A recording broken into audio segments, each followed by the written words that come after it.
गणेशोत्सवाला सुरुवात झाली. आज 10वा दिवस आहे. आपण सगळेच बाप्पाच्या दर्शनासाठी जात असतो आणि आज आपल्याला खास पाहुणे आलेत. आदेश बांदेकर म्हणजेच आपल्या सगळ्यांचे भाऊजी आज आपल्या ऑफिसमध्ये आलेत झी 24 तासच्या बाप्पाचा आशीर्वाद घेण्यासाठी. सगळ्यात आधी सर तुम्हाला गणेशोत्सवाच्या शुभेच्छा. धन्यवाद तुम्हाला सुद्धा आणि झी 24 तासच्या सर्व प्रेक्षकांना गणेशोत्सवाच्या मनापासून शुभेच्छा. सर गणेशोत्सव म्हटलं की उत्साह आनंद आणि तुमचा तर जो जल्लोष असतो तो सगळ्यांना माहिती आहे. पण तुमची नेमकी तयारी कधी सुरू होते, कशी सगळी असते, घरात कशी गडबड असते त्याविषयी सांगा. खरंच आहे, गणपती बाप्पा येणार म्हटल्यानंतर मुळातच एक आनंदाचा दिवस असतो की आपल्या घरी बाप्पा येणार. आपण आपल्याकडे जर कोणी पाहुणे येणार असतील तरीसुद्धा त्याचा आदरातिथ्य इतक्या जोमाने करत असतो आणि त्यात अख्खं कुटुंब त्याच्या स्वागताच्या तयारीत लागलेलं असतं. आणि आता तर साक्षात बाप्पाच आपल्या घरी येणार आणि मग तो आल्यानंतर जेवढं काही करता येईल.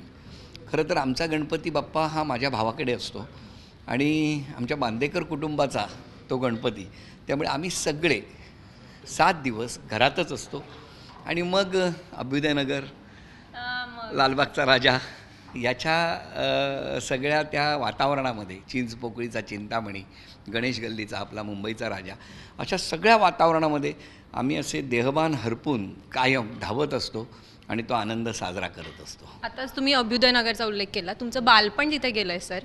तिकडे तुम्ही लहान असताना आपण नाही का मंडपात जाऊन प्रत्येक दर्शन घेतो आणि त्या सगळ्या उत्साह असतो की नाही आता रात्री जायचं आणि आपण घ्यायचं, त्याच्यातली एखादी आठवण सांगा ना. खूप आठवणी आहेत. म्हणजे मला असं वाटतं की त्यावेळेला म्हणजे लालबागचा राजा असेल किंवा अभ्युदयनगर असेल, एक ना कुतूहल असतं की जोपर्यंत राजाचं ते पहिलं मुखदर्शन होणार नाही, मग त्याच्या आधी येऊन त्या पत्र्याच्यामधून गॅपमधून जेवढा दिसेल तो बघण्याची एक वेगळी गंमत. मग त्याच्यावरती कार्यकर्त्यांचा ओरडा खाणं, हे सगळं लहानपणी केलेलं आहे. आणि अभ्युदयनगरमध्ये असताना तर खूपच गोष्टी आठवणीतल्या आहेत. म्हणजे मग छोटे छोटे नाटकातले प्रसंग असू द्या, छोट्या छोट्या स्पर्धा असू द्या, त्या प्रत्येक स्पर्धांमधून त्या मिरवणुकीत आता इतके मोठमोठ्या पद्धतीने जल्लोषात होतं, पण त्यावेळेला एक गळ्यात घातलेला ढोल, समोरचे 3-4 साथीदार आणि त्यातून ती मिरवणूक करून जायची, तो आनंद फार वेगळा होता. पण तो मी अजूनही जगतो आणि तो जल्लोष अनुभवायला मला कायम आवडतो.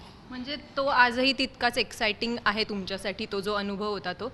मग आता तेव्हाचा बालपणीतला गणेशोत्सव आणि आत्ताच्या गणेशोत्सवात काय फरक जाणवतो, जो तुम्हाला असं वाटतं की अरे यार हे नको यार, मला तेच हवं होतं? नाही मला असं म्हणायचं आहे की उत्सव तोच आहे, जल्लोष तोच आहे आणि त्यामुळे कुठलाही बदल झालेला नाही आहे. म्हणजे आमच्या काळी असं होतं आणि आता असं आहे असं बिलकुल नाही. तो तरुणांचा म्हणजे उत्साह तो अनुभवायचा असेल तर आता उद्या अनंत चतुर्दशी आहे, त्या लालबागच्या राजाच्या मिरवणुकीत पिढ्या बदलत गेल्या पण तरीसुद्धा तो उत्साह आणि जल्लोष कुठेही कमी झालेला नाही. मला असं वाटतं काळानुरूप आत्ता खूप मोठं व्यापकता वाढलेली आहे, पण तो उत्साह आहे ना, ते उदाहरण तेवढंच आहे, त्याच्यात कुठलाही बदल नाही. सर गेल्या 20 वर्षांपासून जो होम मिनिस्टर हा कार्यक्रम सुरू होता, ज्याच्यात तुमच्या काही गणेशोत्सवाच्या आठवणी आहेत, कारण कालच त्याचा शेवटचा एपिसोड रिलीज झाला आहे, हो, तर त्याच्या आठवणी आणि त्या सगळ्या असतात ना इमोशन ॲट दी एंड, की झालं 20 वर्ष, आता काय पुढे माहिती नाही. पण बघ ना किती आनंद आहे. बघ आज हा योग आहे परत की काल 15 सप्टेंबरला सांगता झाली, त्याचा ग्रँड फिनाले झाला आणि परत 16 तारीख सप्टेंबर आज मी पुन्हा झीच्याच वास्तूमध्ये आहे. म्हणजे मला असं वाटतं की हे बाप्पाचं बोलावणं असतं, बाप्पाचा आशीर्वाद असतो आणि बाप्पाचा आशीर्वाद घेऊनच नव्या प्रवासाला आपण सुरुवात करत असतो. 20 वर्ष महाराष्ट्राच्या घराघरात जाऊन त्या घरातल्या माऊलीचा सन्मान आणि त्या माऊलीला इतरांच्या नजरेमध्ये तिची उंचावलेली तिची इमेज आणि मान हे मला अनुभवायला मिळालं. आणि म्हणून मला असं वाटतं की 20 वर्षाचा हा प्रवास खूप आनंददायी होता.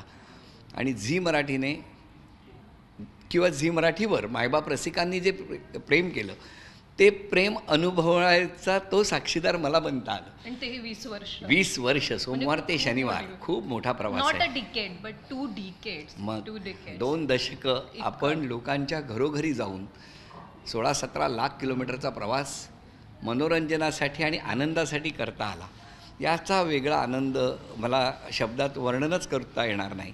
आणि म्हणून म्हटलं की आज हा काय कोइन्सिडन्स आहे की आज 16 सप्टेंबरला मी परत बाप्पाच्या दर्शनाला झी 24 तासच्याच आलेलो आहे 24 तास धावत होतो आणि आज पुन्हा इथे आहे. तुम्ही धावतच असता. सर, एखादी बालपणीची आठवण, जो क्षण असतो ना, एक बाप्पाने जर आशीर्वाद दिला आणि बाप्पा म्हणाला की तुला ना बालपणीचा, संपूर्ण गणेशोत्सव नाही, संपूर्ण बालपणीतला एकच क्षण आहे जो परत जगायचा आहे, तो कोणता असेल? माझा हां, मला असं वाटतं की एकच क्षण जर तो जगायचा असेल तर मला कायम तो क्षण आवडेल. सुचित्राच्या मावशीच्या घरी गणपती होता आणि तो गणपती बाप्पा मी माझ्या डोक्यावरून, म्हणजे बालपणीचा नाही, खरं तर तो तरुण वयातला आहे असं मी म्हणेन, पण डोक्यावरती गणपती घेऊन विसर्जनासाठी समुद्रात जाणं आणि स्वतः विसर्जन करण्याचं भाग्य मला मिळालं अनेकदा. म्हणजे त्यामुळे मला असं वाटतं की तो जो क्षण आहे ना, तो क्षण फार महत्त्वाचा आहे. बाप्पाला आपण स्वतःहून त्याचं विसर्जन करतो आणि त्याचा तो भार डोक्यावर घेऊन वर्षभर पुढच्या वर्षी येणाऱ्या बाप्पाची वाट बघत राहतो. कारण त्याला दरवर्षी काहीतरी चांगलं माझ्या हातून काय झालं आहे हे सांगायचं असतं. त्याच्यामुळे बालपणापासूनच ते, म्हणजे अभ्युदयनगर असू दे, आमच्या कॉटनचा राजा असू दे, लहानपणी मला वडील ज्या वेळेला डबल डेकर बसमधून गिरगावचे सगळे गणपती विसर्जनाच्या वेळेला उलट दिशेने घेऊन यायचे आणि इथेच गणेश गल्लीपर्यंत आम्ही असे 7 रस्त्यावरून यायचो. तो क्षण जो आहे ना BST बसमधला, डबल डेक्करमध्ये वरती बसलेला, तो मला पुन्हा करायला आवडेल. पण आज तू आठवण केली आहेस, कदाचित उद्याच अनंत चतुर्दशीला मी सोहमला घेऊन गिरगावला जाईन आणि त्याला डबल डेक्करमध्ये बसवून आणीन. नक्कीच सर. आणि समजा बाप्पाचा फोन आलाय आणि बाप्पा म्हणतोय मग कसं सुरू आहे सगळं, काय केलंस तू वर्षभरात, ते मला एका शब्दात किंवा एका ओळीत सांग, तर काय सांगाल? अत्यंत प्रामाणिकपणे सगळ्यांचं सगळं चांगलं होऊ दे एवढंच मागणं करत धावत होतो बाप्पा. आणि तसंच सगळ्यांचं सगळं चांगलं करण्यासाठी उद्या तू पुन्हा जाणार आहेस, त्या लवकर ये, आम्ही तुझी आतुरतेने वाट बघतोय. Thank you sir, thank you so much, तुम्ही इथे आलात. आणि पुन्हा एकदा गणपती बाप्पा मोरया, मंगलमूर्ती मोरया, उंदीर मामा की जय. जय. Thank you sir, thank you so much. धन्यवाद. व्हिडिओ जर्नलिस्ट मंगेश वन्नेसह दीक्षा पाटील, झी 24 तास, मुंबई.